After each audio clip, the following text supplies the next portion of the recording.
Zjarja e djeshme shkaktoi rrëmuj gjithandej në qytetin e Shkupit. Prijave në këtaja policia.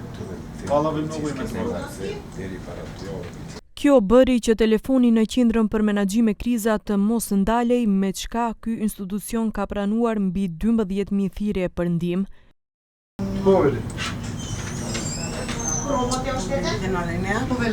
Edhe sot, derisa televizioni 21 qëndroi aty, telefoni nuk po ndalej. Drejtori Muhamed Ali tha se çdo thirrje është pranuar dhe është përcjell te institucionet kompetente. Sipas tij, të gjitha kërkesat për ndihmë kanë ardhur nga territori i Shkupit, ndërsa ekipet emergjente kanë qenë gjatë gjithë kohës në terren.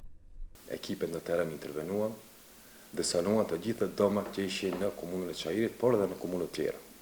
Edhe sot ekipet janë në terren dhe po punojnë për sanimin dhe pastrimin e mbetjeve nga stuhia e mbrëmshme. Domat më të mëdha ishin disa çatia për ndërtesa, automjete të dëmtuara dhe disa rrugë të bllokuara nga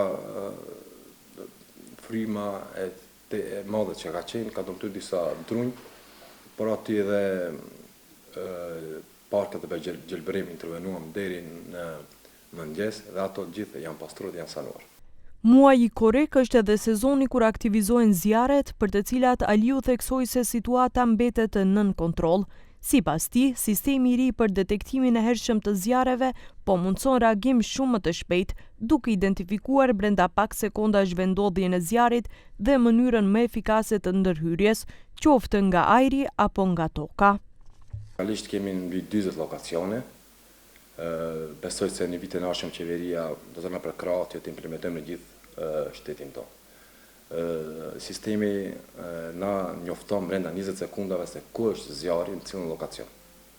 Përmes emailit, SMS-it dhe përmes ekranit.